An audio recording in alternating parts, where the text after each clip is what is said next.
Bonjour à tous, très heureuse de te retrouver aujourd'hui.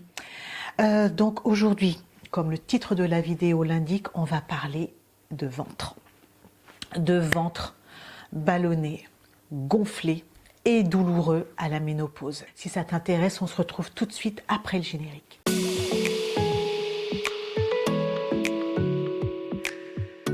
Ah, la ménopause. La ménopause. Période ô combien stressante et qui peut laisser parfois totalement perplexe la femme qui a des symptômes un peu particuliers. Le corps change avec pas mal de désagréments, bouffées de chaleur, la taille qui s'épaissit, on prend du poids, on devient irritable et on dort moins bien. Tout un tas de choses qui font que la ménopause est quand même une étape dans la vie d'une femme qui n'est pas facile à vivre, en tout cas pour certaines, dont je fais partie. Alors si tu es comme moi et que tu as souvent le ventre ballonné et douloureux, il suffit que tu manges une petite chose et tout de suite tu as le ventre qui gonfle pour plusieurs jours, sache qu'il y a quand même des alternatives qui peuvent te permettre de faire en sorte que ça aille mieux sur le plan digestif et que tu aies moins ce ventre ballonné. C'est ce que je veux te présenter aujourd'hui. Une des premières causes qui fait que ton ventre est ballonné, c'est la rétention d'eau. On n'y pense pas, on pense tout de suite au tissu adipeux, à la graisse qui va venir se stocker au niveau de ton abdomen. Mais la première cause, c'est la rétention d'eau. Parce que ton métabolisme de base va devenir plus lent au fil du temps et à la ménopause, il va vraiment ralentir. Et en fait, à cause du taux d'œstrogène qui va avoir tendance à baisser, il va y avoir un impact direct sur ton système nerveux et sur tes glandes surrénales, dont une en particulier qui a pour particularité et pour rôle de réguler justement tout ce qui est hydrique. Et en effet, donc ton métabolisme qui va devenir plus lent va avoir une incidence sur tout ton organisme. Il aura aussi tendance à stocker plus facilement les graisses au niveau de ton abdomen. Et donc, comme ton métabolisme va fonctionner de façon plus lente, on aura tendance à moins brûler les graisses. Par exemple, c'est simple, souviens-toi, à 20 ans, à 30 ans, tu voulais perdre 2 kilos, en 2 semaines, c'était réglé.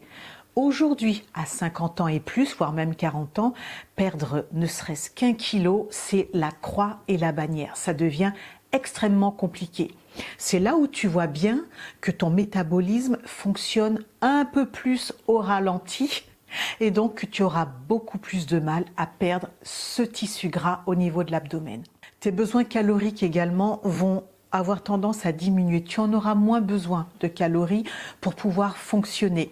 Et à partir de ça, tu comprends bien que comme tu as le problème de rétention d'eau, que tu as le problème également de métabolisme plus lent, il va falloir que ton alimentation change. Ça va de pair, c'est quasiment obligatoire.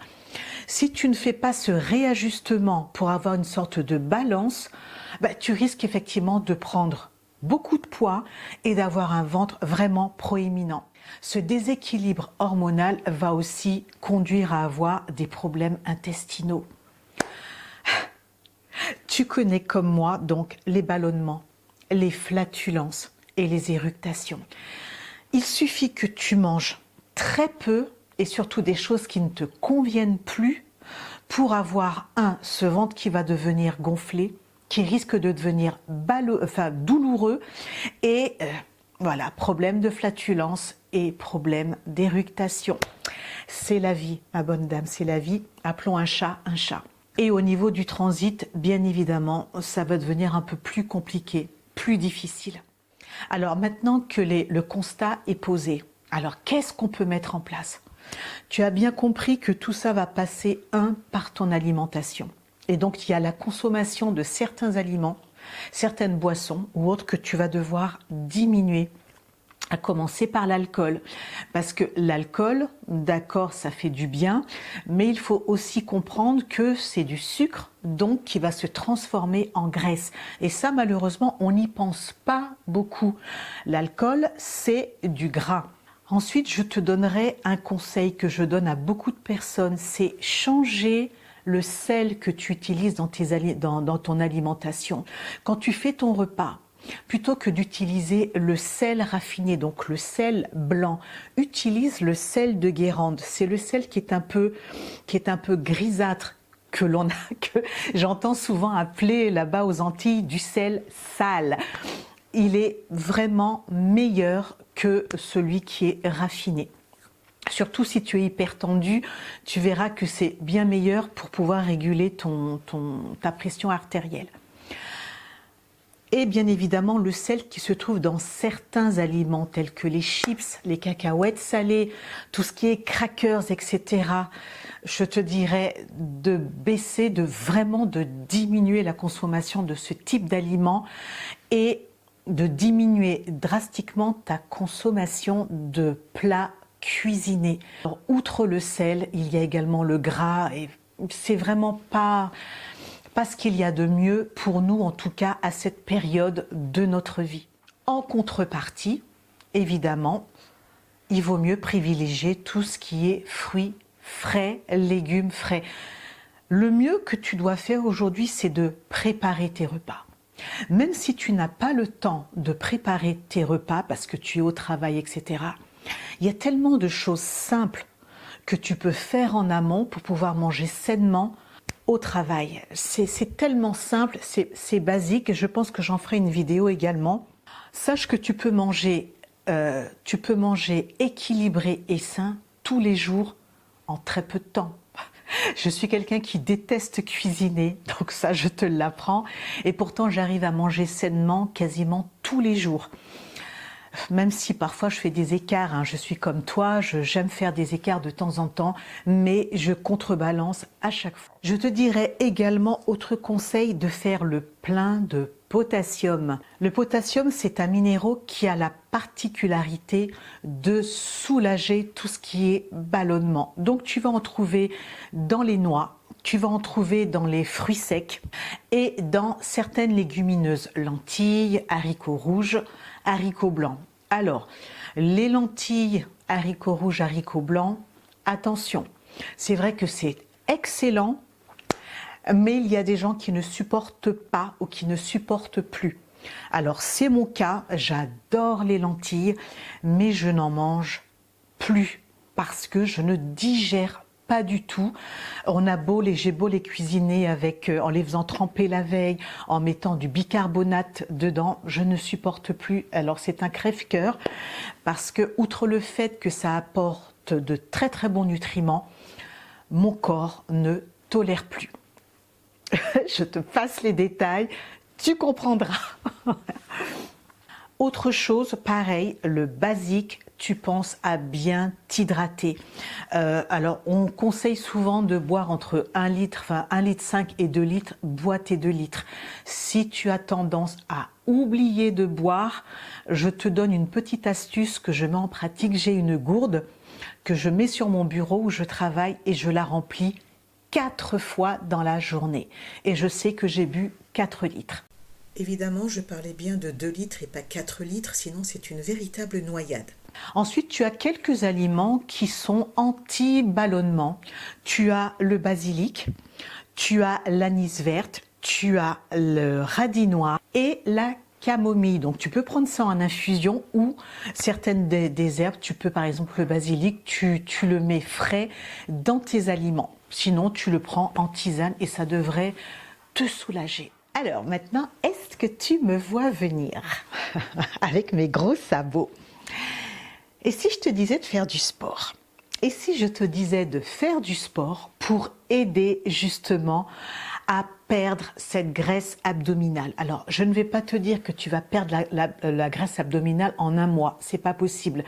Les abdos que tu pouvais avoir rapidement en 2 mois, 3 mois, à 20 ans, 30 ans, sache qu'aujourd'hui, je ne vais pas dire que c'est mission impossible, mais la vache, c'est compliqué, c'est compliqué. Alors dans ma vidéo précédente, je t'ai expliqué pourquoi il était bénéfique de faire du sport, mais je te dirais également que pour aider le transit de 1 et pour pouvoir aider à brûler la graisse plus facilement, oui, fais une activité sportive. À notre âge également, je vais souvent dire comprends parce que c'est pour bien que tu assimiles ce que je te dis et l'importance de ce que je te dis. Alors peut-être que je le dis pas bien, mais prends juste simplement l'idée majeure. On vieillit, donc on a une perte musculaire, une fonte musculaire. Donc, pour pouvoir te maintenir droit, maintenir simplement la charpente, ton dos, il faut que tu te muscles. C'est vraiment important. Plus on vieillit, plus tu dois voir dans la rue des gens qui sont totalement avachis, qui ont des douleurs articulaires intenses. En fait, qu'ils n'arrivent plus à supporter le poids de leur corps. Et c'est pour ça que je te dis qu'il est important de te muscler. Combien de fois j'ai entendu dans ma famille des oncles ou des tantes demander à leurs enfants ou leurs petits-enfants « Tiens, va prendre ça pour moi parce que je ne peux pas me baisser. Tiens, attrape ça pour moi là-haut parce que je ne peux pas lever mon bras. » Non, non, non. Avec le sport, tu peux, si tu n'as pas des pathologies qui t'empêchent de faire certains mouvements, sois acteur de ta santé. Prends-toi en main, reprends-toi en main et remets une activité physique régulière en place. C'est vraiment important. Alors maintenant, quel sport tu peux faire? Alors je ne vais pas te demander de faire des sports intenses comme de la boxe, etc. Même si tu peux, sache-le. Mais tu peux faire du yoga, tu peux faire de la natation, tu peux faire de la marche rapide. Tout ça va t'aider à rester en forme et à pouvoir aider à perdre cette graisse abdominale et simplement te tonifier, simplement. Donc voilà ce que je peux te donner comme conseil pour avoir le ventre moins ballonné, moins volumineux et moins douloureux. Je l'expérimente tous les jours, ça fonctionne. Je ne vais pas te dire que je n'ai plus le ventre ballonné parce que vraiment je te mentirais. Ça m'arrive, mais j'ai le ventre moins gonflé, beaucoup moins gonflé. Dans la prochaine vidéo, je vais te proposer une vidéo spécifique pour te montrer que si tu aimes être élégante, simplement, il y a des associations de vêtements ou des vêtements que tu peux porter qui t'aideront à masquer ton ventre. Donc c'est ce que je te propose pour dimanche prochain. Donc si cette vidéo t'a plu, un petit pouce en l'air, ça me fera plaisir. Et si tu n'es pas abonné, abonne-toi. Et donc je te souhaite une excellente semaine et je te dis à dimanche prochain. Bye bye.